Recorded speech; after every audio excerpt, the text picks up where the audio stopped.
UFC 317, Topuria versus Oliveira takes place this weekend, and I'm going to go through the entire card, starting with the early prelims, ending with the main events, giving my prediction and breakdown for every single fight on the card, starting with the early prelim opener of Chidina Jaquani versus Temba Garimbo. I'm joking. They just haven't had their character pictures loaded in yet. It's Christopher Ewert versus Jackson McVey. Now, this is a tricky one, but I'm going to lean towards Jackson McVey here, and I'm going to say that he can get this one done by submission. I know that Christopher Ewert is decent because he beat a pretty good 5-0 undefeated prospect out of American Top Team, but Jackson McVey has a lot more experience in the amateur scene as well. He's got a lot more finishes that have been impressive to me. He's had moments where he's faced a lot of adversity. He got saved by the bell in one of his fights and was really getting hit bad with some ground and pound against a decent opponent. Ended up catching him in a triangle the next round. He's got decent takedown attempts. He does really good throws up against the cage. So I feel like he's a little bit more well-rounded than Christopher Ewert. I've seen Christopher Ewert go to decision a lot. He's a little bit flabby. He has the type of build that is just never going to make you become champion. He just simply doesn't have the genes to go far in this game, which is unfortunate. He's got a very flabby sort of build to him. And this is on very short notice as well, which is going to be the decider for me here. I'm going with Jackson McVey. Christopher Ewert's taken this on very short notice. Jackson McVey was supposed to be fighting someone else on this card. I think it was Cedric Dumas, who ended up pulling out of this card. And Jackson McVey didn't have a lot of notice either. This has been really put together quite short notice here, but at least he's had a few weeks to understand what he's getting himself into here. Christopher Ewert has been called up very, very short notice. So I'm going to go with Jackson McVey being a little bit more well-rounded and probably winning this one by submission, even though Christopher Ewert is a decent prospect himself. I just don't think he beats Jackson McVey here. We move on, but before we do, we go to prizepicks.com, today's sponsor of the video. Prizepicks.com, play $5, get $50 instantly for new users if you sign up using code GURU. You have to sign up using code GURU. There's no point, and it doesn't benefit me anyway if you don't use code GURU, so use code GURU when you do it. Other than that, I'm going to take Ilia Topuria to land or to fight for less than 9.75 minutes fight time. I think we're going to see an early finish in him versus Oliveira in those first two rounds. I also am going to take Jhonata Moicano to fight for more than 11.75 minutes fight time. I see his fight going the distance. And I'm going to take Jacobe Smith to fight for under 5 minutes fight time because he's been given Niko price. We'll move on with the rest of the card, though. Moving on with Jhonata Diniz versus Alvin Hines. Again, another person on International Fight Week that doesn't have recorded photos taken of them with the UFC. This is just the creme de la creme, you guys. They're bringing in randoms off the regional scene. That being said, this Alvin Hines ain't your regular obese person. He has a head kick KO against a more obese person. This is something a lot of people forget, man. Alvin Hines, he's a marauder. He's great. He's not. I reckon Jhonata Diniz is going to put hands on him and finish him by TKO. Most likely. I just saw this guy, Alvin Hines, and even though he does have a pretty good record, as much as you can't see it now because it's not, none of his information has been updated. For this big card, which is this weekend, UFC, billion-dollar company. But there's a reason Jhonata Diniz is a minus 340 favorite here. Alvin Hines taking this one short notice in his debut. And he took a really, morbidly obese man to a decision in his not a decision, to a third round head kick TKO finish. And it was just the type of opponent that I know Jhonata Diniz would buzzsaw through in about 2 minutes. So the fact that it took him to the third round to get it is not a good look for Alvin Hines. He's fought some guys with some decent records, some decent recorded opponents, some prospects. I don't think he's even that big for the division. I don't think Jhonata Diniz is 6'4" as they listed him, but a lot of fighters are shorter than they're listed as. I'm going to go with Jhonata Diniz here getting an early TKO, a first round TKO over Alvin Hines. Alvin Hines is just, again, the guy that he fought that he went to the third round with and ended up going to the third round with was just morbidly obese amongst obese people. You would have noticed, you would have spotted him amongst a lineup of fat people is like, that's the fat one. He's the fat guy. And he's the guy who's getting this dude into the UFC in the heavyweight division. It's an absolute disaster, the heavyweight status of this sport. And I don't think Alvin Hines is ready for a proper big kickboxer in Jhonata Diniz that's now been in the UFC for a while. Now, I know that Jhonata Diniz has been taken down by Austin Lane, and that wasn't a good look for him, and he didn't look good against Marcin Tybura, even didn't pass the Tybura test. But I think a lot of times these heavyweights are just being catapulted up the top. Let them destroy a Hamdi Abdul-Wahab, then a Mohammed Usman, then a Austin Lane, then a Jamal Pogues, and then build a bit of experience before you chuck them to a Tybura or a Spivak, because that seems to be the problem these days. Thaleson Teixeira just won his debut, and now he's getting Derek Lewis. Like, that could massively backfire, and probably will. But I'm going to go with Jhonata Diniz. He's had a few moments now to learn from a mistake, lost his last fight, got to work on some things, back to the drawing board. I actually like that that's something that he's now had to work on going into this fight. So, first round TKO for Jhonata Diniz. We move on. Niko Price versus Jacobe Smith.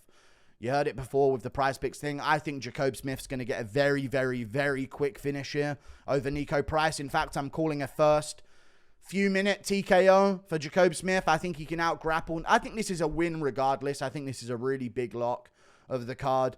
Jacobe Smith is a really good prospect. I've been talking about him for a long time. Been mentioning him. Just won a KO in the first round against Preston Parsons. Really nasty finish in his UFC debut. And I feel like once you've done that once, if they give you the right guy next, you can just keep that momentum going. Normally, fighters don't get KO immediate wins, and then you'll never see them get them again. You know what I mean? Normally, they get a few of them. They get a few first-round KO things because they have that ability in them to get that immediate finish. And then they start going to decisions and having tougher fights. But I think Jacobe Smith will repeat his debut, and I think he'll knock out Niko Price in the first round. Niko Price looked geriatric against Themba Gorimbo. Beat Alex Morono before that, which is, you know, Alex Morono's just not got any fast-twitch muscle fibers on him.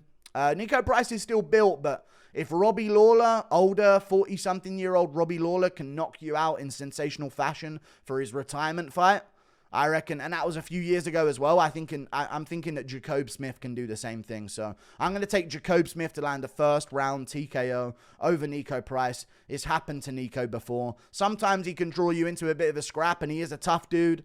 He is a tough guy overall. Like, he can make it scrappy, and if you don't get him out of there early, at one point Niko Price was actually pretty good. He had a great scrap with Luke Kay at one point in his career, but I'm going to go with Jacobe Smith, and I'm going to take Jacobe Smith by first round TKO. Straight down the pipe, lands it on Niko Price, who's just sort of like quapping his way around the octagon. It's the only way I can describe Niko Price's current style, is that it's a quap character. If you ever played that game where you had to make the person run, his limbs just gangle all over. Like, it's just, I just feel like he's never set in his stance, and that's going to be a first round TKO for Jacobe Smith. We move on. Terrance McKinney versus Viacheslav Borshchev. I'm going with Terrance McKinney here. I think Terrance McKinney is good enough to beat Viacheslav Borshchev. I think so. That's just what it comes down to. Viacheslav Borshchev is good, but he's had a few fights recently where he has shown that he's not better than bottom level at lightweight. He's slightly better. He is. He had a moment in one of the rounds with, what's his name? Sadikov, where he really badly hurt him. Or did he survive being really badly hurt? I don't know, but there was a 10-8 round in one moment of the Sadikov fight, and they actually had a pretty good scrap against each other, but they had a pretty good striking battle against each other. Him and Sadikov, Nazim Sadikov, who is obviously impressed over the past weekend against Nicholas Motta. That being said, it is Nicholas Motta. So, again, one of those things. And Viacheslav Borshchev recently lost to Tom Nolan, and then he got dominated by Chase Hooper. And I thought, oh, that means Chase Hooper will go on and dominate Jim Miller. No. He did win the fight against Jim Miller impressively, but it was a less than as impressive performance as it was against Borshchev, which I just keep getting these reminders that Borshchev is not that far above bottom level at lightweight, because he just doesn't have the well-roundedness. And he's 8-5, and I think he's an older man. I think he's in his 30s already. He's already set in his ways as a fighter, you know. He He won't be told wrong. He won't be taught new things, or it's or at least very hard for him to add new things into his game. So I'm going to go with Terrance McKinney purely because I think McKinney's grappling is pretty underrated. If you look back throughout his career, you'll see highlight reel like KOs against him. You'll see some highlight reel KOs from him against his opponents. Most of the time, it's him getting hilariously knocked out. Sean Woodson flying knee, Ribovic head kick, flying knee against Thiago Moises. Gabriel Bonfirm, his fucking brother, the other Bonfirm, Gabriel and something, Ishmael Bonfirm, flying knee, KO over Terrance McKinney. So he does have a knack for getting knocked out in spectacular fashion, but his grappling is quite underrated. And we saw that in his fight against Fares Siam, and we just saw it in his recent fight. He got a first-round finish over Damir Hadzovic, which is a layup. Brendan Marotte is also a layup. Like, they are just keeping McKinney's career alive with the matchmaking. They'll give him a test. He'll lose massively. And then they'll find Brendan Marotte. And then they'll find, again, who was the other guy I just mentioned that he just beat? Damir Hadzovic is somehow still signed on the roster. And that'll just be fed to Terrance McKinney. But McKinney does have grappling. He does have wrestling. And I think he'll mix that in here against Borshchev. I already would see this as a 50-50 on the feet. Who's going to catch each other? Is McKinney going to take Borshchev out of there early? Or is Borshchev going to make this into the second round and TKO Terrance McKinney? So I think this is the type of fight where there's a lot of money to be made on the live odds if you're paying attention and you're quick. But I reckon Terrance McKinney's going to grapple Borshchev because it's a no-brainer to. He's shown such weakness in the grappling. And, Mark Jacobe was just tossing him around the cage. And Jacobe's no top-level grappler, you know. So I'm going to go with Terrance McKinney getting this one done. I mean, he submitted Fares Siam in the first round. And Siam's pretty good and has shown some decent grappling moving forward in his career. Maybe he's improved upon it. But McKinney fraud-checked Fares Siam and subbed him immediately in their fight with, like, a lot of relentless pressure in the grappling. So I'm thinking that'll be the X factor here. I'm going with Terrance McKinney to get this one done. We move on. Viviane Araujo versus Tracy Cortez. Now, Tracy Cortez is the favorite here. The big favorite. And I'm tempted to go otherwise. But I'm going to go with Tracy Cortez. I'm going to say if there's a close decision here, which a lot of women's MMA fights end up with, I don't see them not giving it to Tracy Cortez. Just going to be real. A lot of women's MMA fights end in a 29-28 competitive decision. If you look at this fight, Tracy Cortez and Viviane Araujo, and you're an educated MMA fan, how do you think this fight is going to play out? It's a 29-28 competitive decision. That's exactly what I think when I think of a fight result. When I look at Araujo versus Cortez. It's just one of those women's MMA fights where it's going to be competitive. Both are going to land. Araujo might mix in some grappling. Cortez may mix in some grappling, a lot less likely to than Araujo might do. Cortez has probably got crisper boxing. Araujo's probably a bit more well-rounded. It's a very even fight. So the fact that Araujo's such a big underdog makes me tempted, but if I don't think they're going to win, I'm not going to pick him as an underdog. I only take underdogs if they happen to be an underdog, and I also think they're going to win. I don't go off odds first. So I'm going to say that Tracy Cortez gets this one done. Close, competitive, 29-28 decision. She does have a win over Jasmine Jastovicius, which is a very, very impressive win in hindsight. And Viviane Araujo, although she has fought a lot of good competition, and she lost to Natalia Silva, no hard feelings there, lost to Alexa Grasso.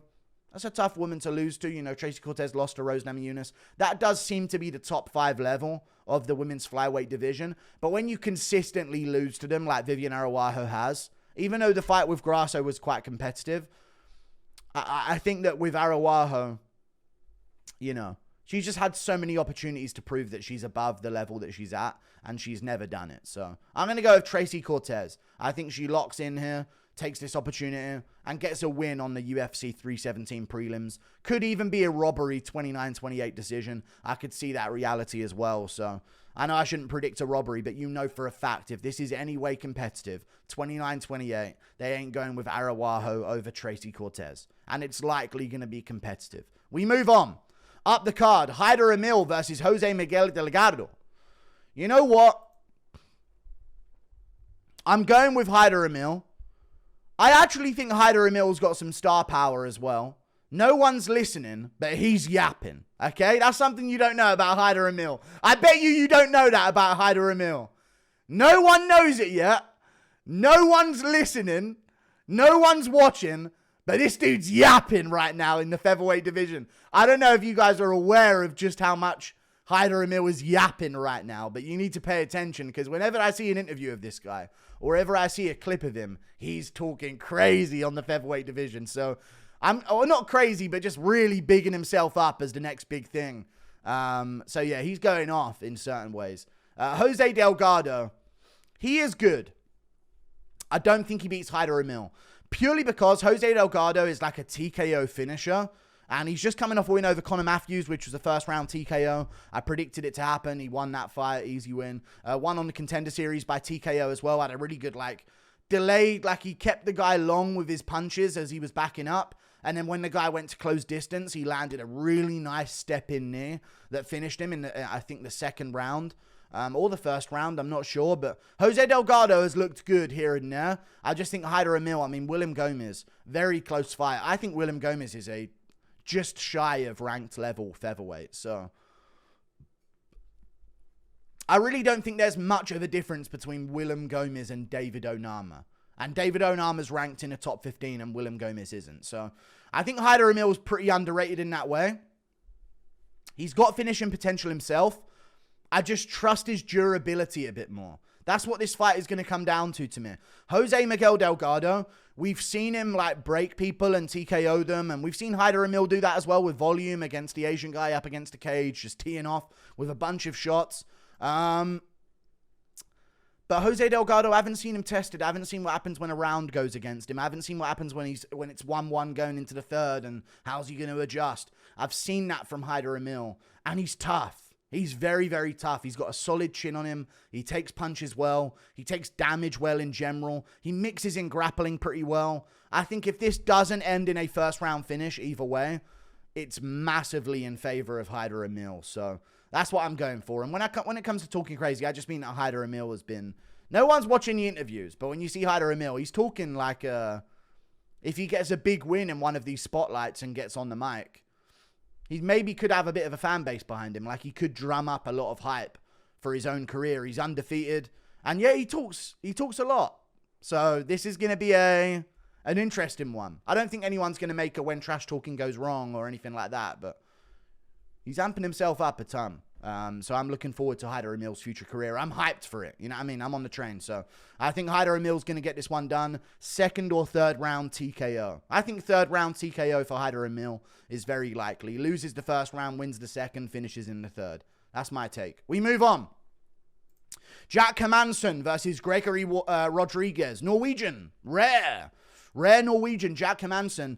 I think he's going to lose, though. I think he's going to lose to Gregory Rodriguez.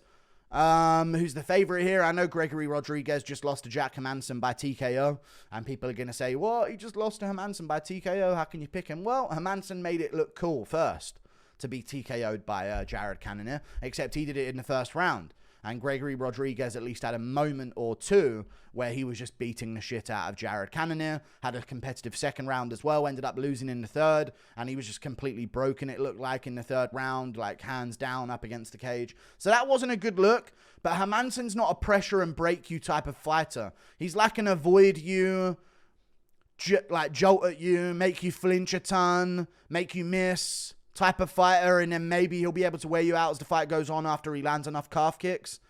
He's good, Jack Hermansson. I haven't seen him in ages. We haven't seen him in a long time since he fraud-checked Joe Pyfer and just decided to dip. But he is very good. For the amount of time that he's been in the UFC, his 24-8 record is actually very impressive. I don't see Gregory Rodriguez getting out-grappled here, though. This is the thing. I think somewhere in Joe Pyfer's mind, he was like, oh, if we end up grappling, my power's going to be gone. I think if they grapple together, Gregory and Jack Hermansson, I can see Gregory, neutralizing that pretty well, to be honest with you. From what we've seen so far from him, his grappling does seem to be pretty good. So I'm going to go with him over Jack Hermansson here, just because of recency. He's on the grind, he's on the hustle, he's on the come up. He's training hard. He's back in the gym after a loss. Who cares? Let me get right back in there. Give me another opponent. Whereas Jack Hermansson has been gone for a long time. Not that long. Not that long.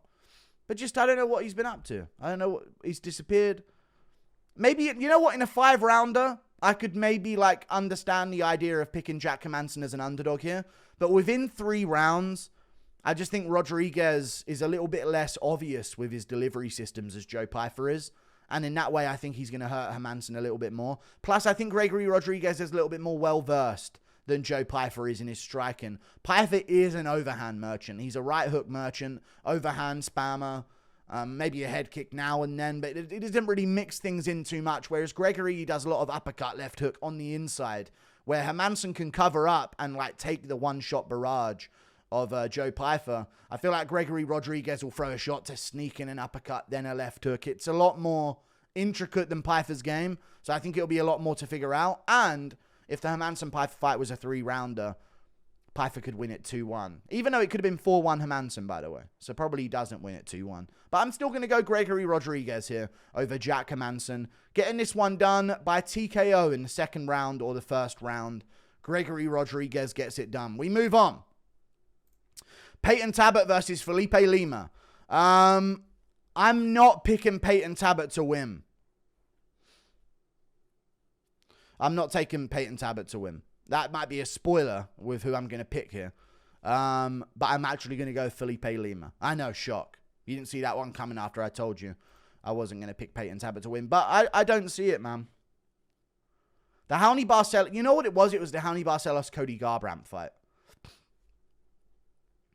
Barcelos should not have been manhandling Talbott like that. You know? Barcelos is good. But his grappling should not have been made to look that good. I don't think. And his striking should not have been made to look that okay either. I don't even think Raoni Barcelos is that good. This is the thing. I always thought when Payton Talbott beat him, or when Payton Talbott lost to Raoni Barcelos, I was like, dude, Raoni Barcelos is still legit.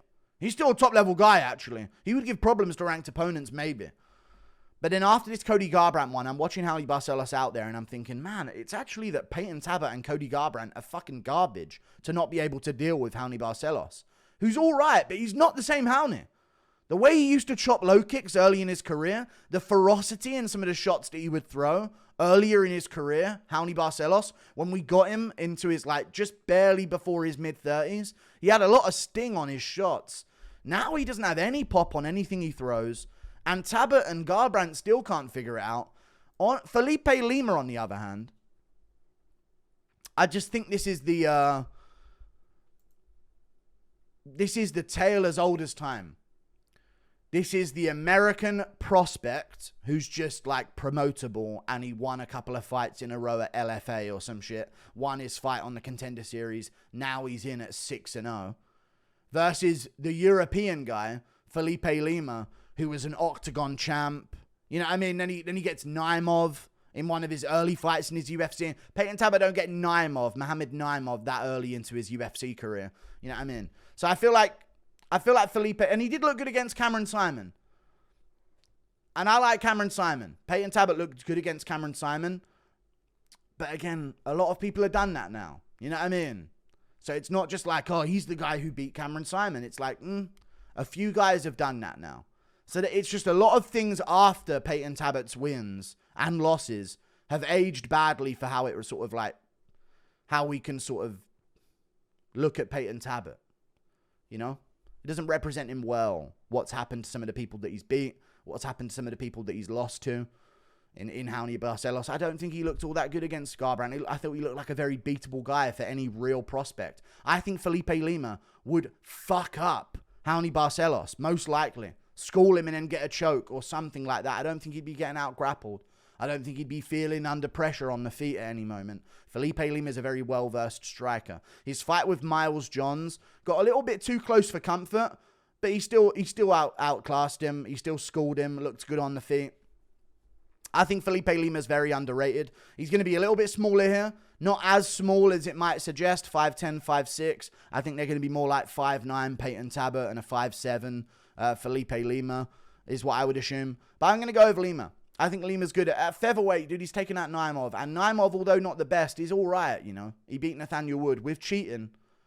But if you're even close to beating Nathaniel Wood at featherweight right now, I think you're pretty good. There's a lot more evidence to suggest that Felipe Lima is a better fighter. And again, this will be an age-old tale of the prospect from America versus the prospect from the rest of the world, who actually has to earn their way into the UFC. Talbott could win. Talbott could win by TKO. That could happen. I just think Felipe Lima's too well-versed for that to happen. I don't think you're going to knock him out in the first round here, Talbott. And if that doesn't happen, there's going to be some grappling exchanges from Lima initiating. And Talbott gives up his back a lot, not just to Frank Ocean, in UFC fights as well. He gives up his back a lot, and Felipe Lima took the back of Naimov like that and choked him out. Really, really impressively. So he's got that second aspect of his game. And he's even got the Oliveira tattoos across his chest as well, just for extra back-taking level. You know what I mean? Whereas Payton Talbott's got this, a big target right for his breadbasket. He's getting crumpled like Bo Nickel in round 2. But another thing about Payton Talbott, though, because I got more to say. He actually had a fight earlier in his career before he got into the UFC, and there was actually a few signs against Payton Talbott here. On the Contender Series, Tracy Cortez's brother took Talbott's back for an entire round. Not an entire round, but a majority of a round. He had Talbott down and had his back. Eventually, he got back on the feet and Talbott pieced him up and finished him. But then there was also a moment before he got into the UFC where he kind of like comeback KO'd some guy who was like styling on him. There was a guy on the regional scene that Talbott fought just before he got to the UFC, I believe it was. 1 or 2 before he got to the UFC. It was either the fight that got him onto the Contender Series or the fight before that. Some guy was like hands down smacking Talbott around on the feet in moments. And then Talbott kind of caught him and it was like, oh, Talbott gets him out of there. So there are a couple signs that Talbott ain't move his head too well and Talbott's ground defense ain't all the best. And we kind of overlooked it because he looked really good in the UFC. And we were like, oh, this is the current version of him, though. But those tendencies still remain because in the Raoni Barcelos fight, his head was way up in the air. And I don't know if you guys noticed this about the Raoni Barcelos fight. If he does that with Lima, he's getting fucking chinned. He's getting chinned doing that shit. The way he was walking so close to Raoni Barcelos with his head right in front of Raoni Barcelos in elbow range while trying to set up his punches, it was like, I could almost hear him going, like frustrated, like, oh, I'll teach you a lesson.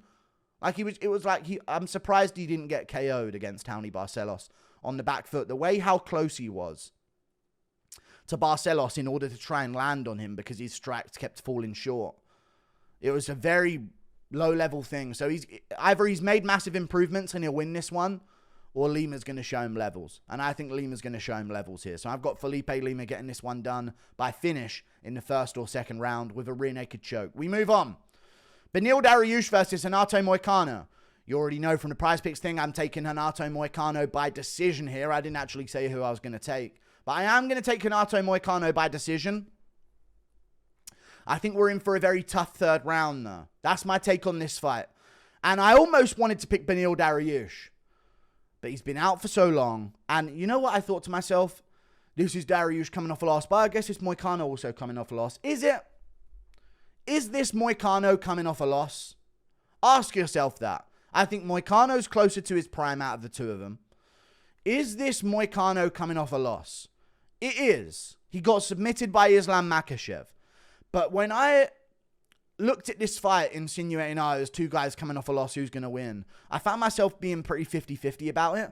But I know if Moicano never took that fight against Islam Makhachev on a day's notice and ended up getting submitted as early as he did, I would see this as, Moicano's coming off the win against Benoit Saint-Denis where he destroyed him. He actually destroyed Benoit Saint-Denis, who's came back and won. We haven't seen how really good he is. He hasn't proved it against a ranked opponent since the Moicano loss, but he still easily won his next fight. And, and then the Jalen Turner thing, he dominated him on the ground and ended up finishing him, and Gamrot couldn't do that, is something that I noticed. I know others have done, Ignacio Bahamondes caught Jalen Turner off bottom position, but you know what I'm saying? Moicano's grappling has definitely improved, and his striking has as well. In moments in the Jalen Turner fight, I found myself, in round 2 especially, He was landing some pretty good shots on the feet, and his striking was looking pretty technical. And even early in the fight with Benoit Saint-Denis, Moicano just mixes it in really well. I'm going to go with Renato Moicano. The way I see this fight is, I think we're going to see a good first round from Renato Moicano, where he starts fast, and Beneil hasn't been in there for a while, and a very long time Beneil hasn't been in there. I don't think Beneil's been in the cage since early 2023 when he was knocked out by Arman Tsarukyan. So I think it's been over 2 years. Maybe just under 2 years, but it was in 2023, the last time we saw Beneil Dariush in there, and he got knocked out badly in the first round by Arman Tsarukyan. The fight before that, he got knocked out very easily in the first round by Charles Oliveira. So I'm going to go with Renato Moicano. I'm going to take Moicano to win. I think he wins a good first round, and I think that first round is going to set the tone enough for Moicano to win. He'll cut Beneil Dariush open. He'll cause some damage. Round 2 will be more competitive. I think round 3, Dariush will be like a, y'all must have thought I still got it. You know what I mean? Beneil might still have it in that third round, and he might have some moments on the feet where he cracks Moicano or scrambles out of a takedown really well and has Moicano in a leg lock position or something along these lines. I think Beneil Dariush will give resistance in the later rounds, but in the early rounds, I think Moicano's going to be too locked in, too current. You know what I mean? He's in the mode right now. He's still on his hustle. Just lost to Makhachev for the championship. Made a load of money for it, I would imagine. Now he's right back in there against a top contender. To Moicano, this isn't, I have to reset everything. Now I have to work my way back up. He shouldn't have got the shot in the first place. Luckily, he did. And now he's right back where he left off. So I think he picks up where he left off. And I think he wins this fight against Beneil Dariush. So yeah, I'm taking him by decision. 29-28 for Renato Moicano. We move on. Brandon Royval versus Joshua Van. I'm going to go with Joshua Van. You know. Yeah! Let's go Joshua Van, dude! Our little battle gnome is going to go out there and do work against Brandon Royval. I like Royval, and I pick Royval quite a bit. Don't know if you guys are aware, but I picked him to upset and fraud check the great Tatsuro Taira not that long ago. And I think Royval can be a problem for a lot of people that want to take him down. I think typically he is a problem for those guys. If you want to take down Brandon Royval, he can be a problem to you. Okay? Because he can scramble very well without getting tired. And his moves on the feet don't take effort. And that's what I'm going to get into here as well. But he's a very good counter grappler.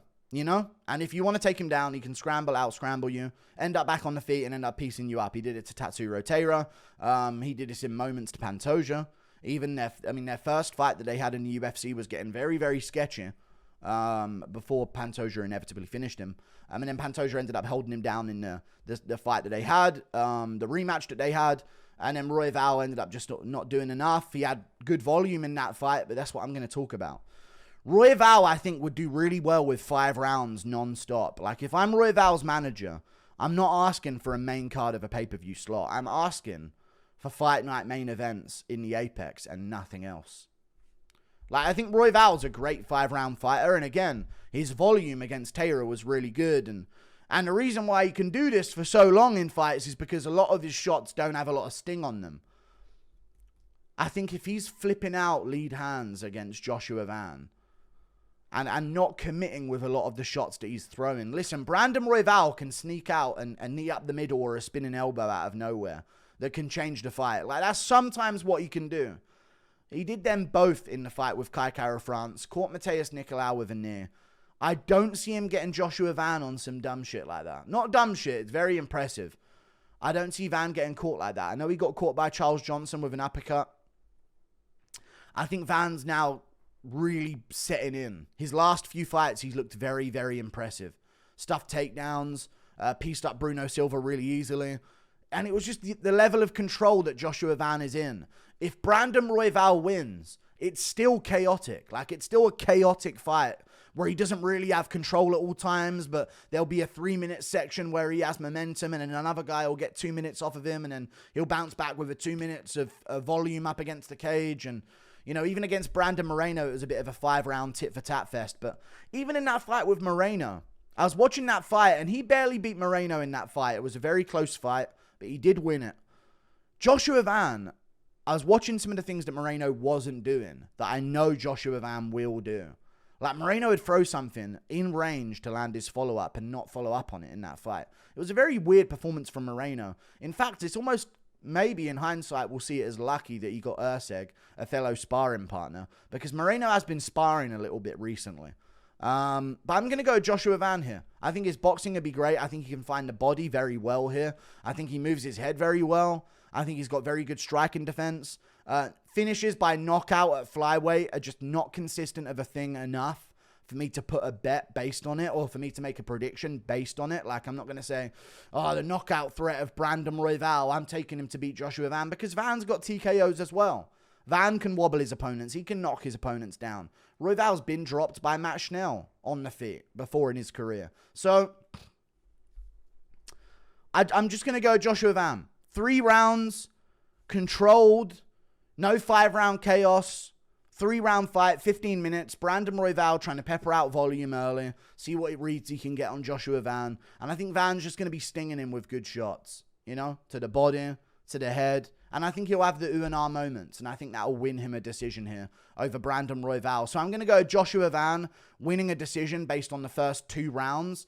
Maybe Royval wins the 3rd round. But I think Van's going to have moments where he cracks Royval and Royval sort of falls backwards into the cage and then resets in the center of the octagon doing more volume shit. And then Van hits him to the body and Royval sort of shuffles back and throws back and then gets cracked on the chin.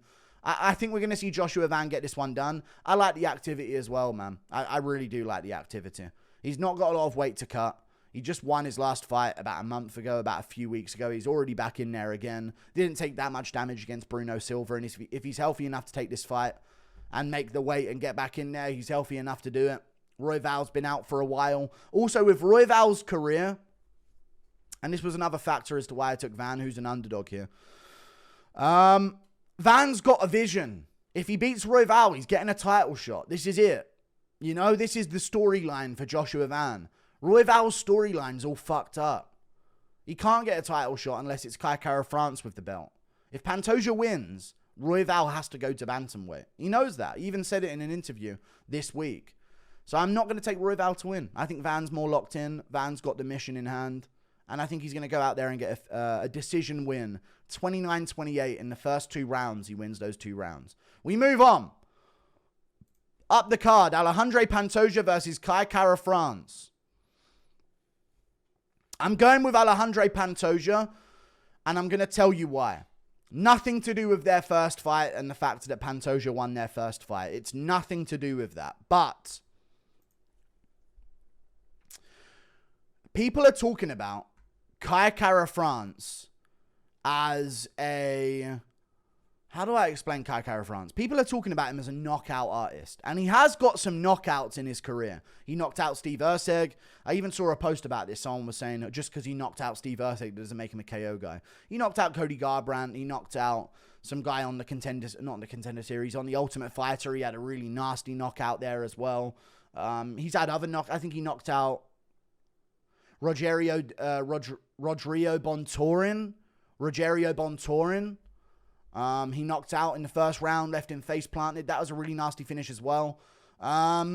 Typically, though, and this is the assessment of Kai Kara France, against wild guys and against guys that also could swing and try and take his head off as well, which is Pantoja. But I'm going to tell you why there's a difference and why I'm picking Pantoja in a second. Kai Kara France, we've seen against Amir Albazi and Askar Askarov. In order for him to beat a guy that's continuously trying to take him down, he no longer swings heavy on the feet in those fights. Against Amir Albazi, who he lost to, but he should have won. It was a robbery, I thought. But still, it was very, very close. Like, he won it by outnumbering, what's his name? Albazi by like 5, 6, 7 strikes in one of the rounds that he should have won. But still, close enough to be robbed by Albazi. I don't see Pantoja ever in that position. Same thing with Askar Askarov. Now, Pantoja's lost to him, but Kai Kara France has beaten him. But here's where it's a little different. Kara France, again, when people shoot on him, he becomes very, like, shin to shin kick, calf kick dominant, peppering shots, doesn't really commit to anything. He likes to stay very within himself so he can defend the takedowns. And he does have good takedown defense. And I don't see Pantoja ragdolling him or submitting him early in this fight. But in order to have that game, Kara-France near enough needs to remove his finishing potential. The level that he has to swing at flyweight, which is usually, by the way, if you look at all of his KOs, is him throwing, stepping through, and then throwing the next shot afterwards. That's typically a lot of Kara-France's knockdowns and moments in fights, is when he throws, steps through, and throws again. Against Pantoja with the immediate option of the takedown once he steps through, that isn't going to be there as much. And also, again, it just removes his finishing potential, him having to stuff takedowns. That's what it is. Against Albazi, I noticed it. Against Askarov, I noticed it. Guy don't throw shots like he normally does against an Usyk who isn't going to take him down. And other fighters, even a Brandon Moreno who isn't going to take him down. You know, he had moments where he knocked Moreno off balance and Moreno finished him to the body. I just think Pantoja's going to be too aggressive. Have Kara-France on the back foot. And I don't see Kara-France getting a back fadeaway, back foot KO on Alejandro Pantoja, pressuring him and trying to take him down. And I see this being a very hard-fought fight for Pantoja. I don't see this being a crazy fun fight either. I think there's going to be a lot of stalling moments where Pantoja's on a takedown, but not really, and on the back, but not really against Kara-France. And I just think Pantoja's stand-up has massively improved. And I think he's going to follow up moving forward with kicks at the end of his combinations. I think his kicks are one of his most underrated part of his game. Watch his fight with Manel Cap and the way he shut him down on the outside with body kicks. Pantoja can mix it up. He's deceptively technical. And I think this is going to be a hard-fought, 48-47, close, competitive decision for Alejandro Pantoja. But I think he's just going to be hurting Kara-France too much, putting pressure on him, landing more. Kara-France may have moments, but I'm not going to doubt the chin of Pantoja just yet. You know, if you look at the people that Kara-France has KO'd, Usyk looks like he should be KO'd. You know what I mean? He just does. Doesn't look like he has a great chin. Then you look at the other people Kara-France has KO'd, Cody Garbrandt at flyweight.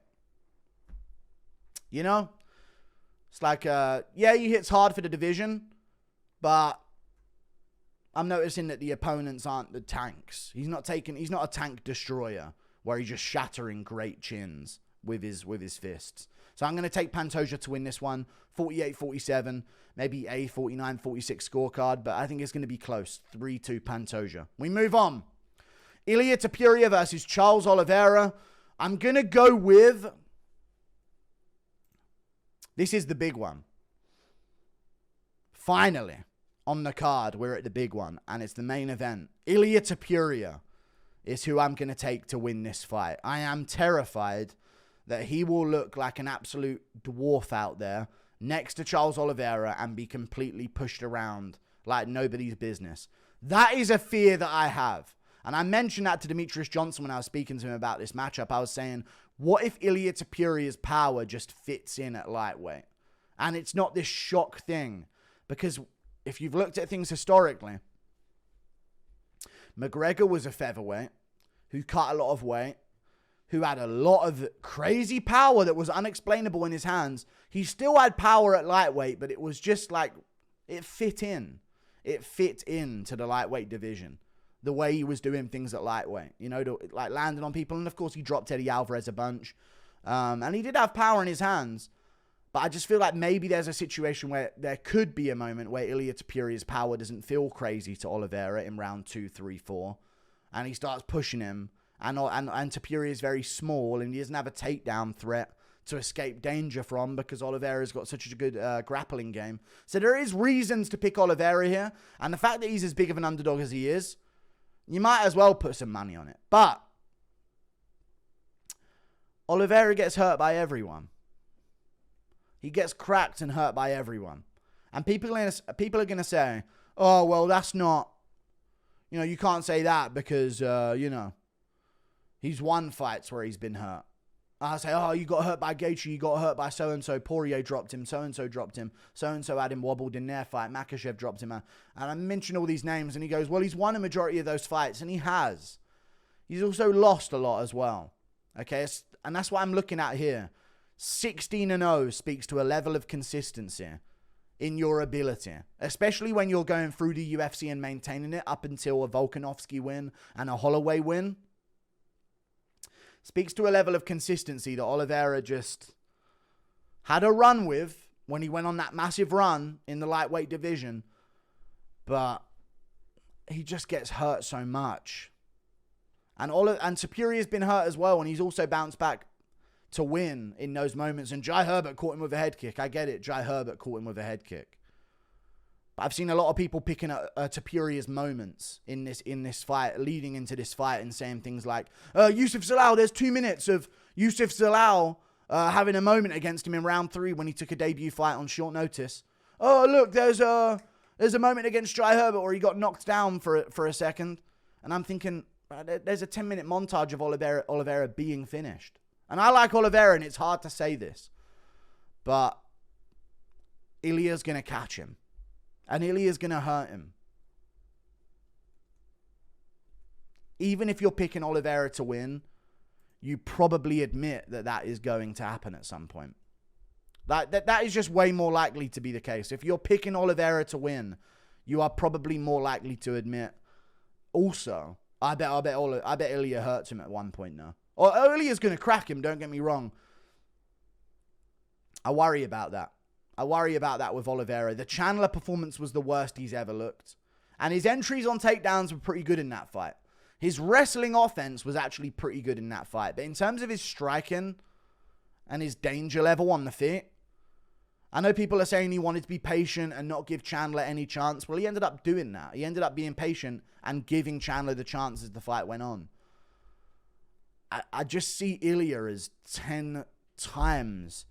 He's a similar build to Chandler. I don't see him being taken down and subbed. And I think on the feet, between Ilia Topuria and Michael Chandler, Ilia Topuria is 3 times better of a striker than Chandler is. And he's got power enough to shatter a chin like Max Holloway. He's way better at finding the chin than Chandler is. Chandler is such a shit fighter in the way that he sets up shots and the way that he strikes on the feet with punches compared to Ilia Topuria. And he caught Oliveira. And he's caught him in both of the fights that they've had. A shorter, tankier fighter has caught Oliveira in both fights that they've had and had him really badly hurt. And Ilia's way better than that shorter fighter with shorter arms. And he's way better at finding the chin than that guy. And he's way more technical. And he's got much better strike and defense. And he's got much better footwork. He just might not be as explosive of an athlete in general. I think skills pay the bills. I'm taking Ilia Topuria to win. I think he's going to crack Oliveira. And I think a big part of this fight is we're going to see Oliveira trying to march him down. I think he's going to try and remind Ilia that he's the featherweight coming up here. Even though Oliveira's a featherweight coming up as well. Different types of featherweights coming up. Ilia's lying about not being able to make 145 just so the UFC don't punish him. And he's acting like he has to move up when he doesn't. You're literally 5'7". You don't need to move up from 145. Either way. Oliveira's going to try and walk him down. I don't see Oliveira on the back foot. I don't see Oliveira playing at range. That's definitely not what he's going to do. His chance is to pressure Ilia. And he'll get caught if he does. Because he reaches. Oliveira reaches a lot for the single collar, for the tie clinch, for over-unders, to enter the clinch up against the cage and try an inside or outside trip or get under the armpit and go for the body lock and get to the backside. And I just think there's too many opportunities for Ilia to land on him there. There are too many opportunities for Ilia to land in those positions. And I think he will land with his hooks, tight range, combination, all at once. 1, 2, 3 on the combinations. The way he was thrown against Josh Emmett, but now against a taller guy instead. Oliveira don't have the rangy footwork that Holloway has to stomp on the lead leg and throw the rear head kick and move and pepper and move and pepper. I think he's just going to be hit a lot easier. And I think we're going to see a multiple knockdown TKO win for Ilia Topuria, where he knocks down Charles, starts to go for a TKO finish, doesn't get it immediately, stands him back up. Oliveira's got a cut on his eye. He's rocked. He's back up. He gets dropped again. Ilia tries to finish again, but Oliveira clings on. Ilia stands him up, drops him again, and finishes Oliveira. I think it's going to be a really bad, drawn-out first round with a few knockdowns where Ilia Topuria finishes him late in the first. I will say this. It feels like Oliveira is going to get an upset. an upset. I don't see it, though. I just think Ilia's boxing's too crisp, too good. I like his calf kicks as well. Once he gets Oliveira lifting up that lead leg, he's going to stop a lot of that forward momentum. And once he's got Oliveira on one leg, thinking about a calf kick, lifting up that lead, like he always does. Muay Thai style Oliveira, lifting up that lead leg, looking to teep, looking to do something with it. I think if he starts doing that and standing on one leg, high guard, Topuria is going to rip shots on him and find angles on him, man. He ain't seen this type of short guy striking, and I think it's going to shock him with the speed of it. So I'm going to go with Ilia Topuria getting this one done. Plus, he's in his prime. Full of confidence. Just beat Holloway by KO. Just beat Volkanovski before that by KO. He's not thinking about the circumstances of, Volk was coming off a loss to Makhachev not long before that. He's not thinking about that. He's delusional. He's going to be full of confidence in this fight. And even if Oliveira has him in a moment, he'll still be thinking, yeah, but wait till it's my turn. I bet you he could have Oliveira on his back and Topuria will be thinking, well, I guess he had a moment, but wait till the second round happens. Yeah, I mean, he has like that weird level of confidence where even if he's in trouble in a fight, he seems like he's in full control of it. And also the back-taking thing from Oliveira is something I want to talk about here as well. And it's one of the reasons why Chandler's jiu-jitsu is actually worse than a lot of the opponents that Oliveira's fought, especially Poirier. But Oliveira had a very difficult time getting to those positions in the grappling on Michael Chandler because he's shorter. And even when he had Chandler's back, Chandler stayed pretty safe in their fight as well. I think that's because he's shorter, because there's more of a chance of Oliveira falling off the top. Or there's more of a strength to Ilia Topuria getting a 2-on-1, or Chandler getting a 2-on-1, wrist control on Charles Oliveira, or being able to shift him off, or being able to explosively move out of these positions. Against people that are a little bit taller, Oliveira does a lot better at finding the back and getting the hooks in. It's a little riskier on a little short, stockier opponent. They can go down to one knee against the cage. They can have different ways of dealing with that against a much taller guy trying to get onto their back. So I think that's going to be good for Ilia as well. I'm going to go with Ilia Topuria by TKO. I think it's a no-brainer. But Oliveira could win, and you know what? I'm kind of rooting for him, so we'll see what he does. Like and subscribe. Thank you for watching. It would be cinema if he pulls this off. If Oliveira gets this done, it would be absolute cinema. I just don't see it happening. Ilia Topuria gets it done by TKO in the first round. Goodbye.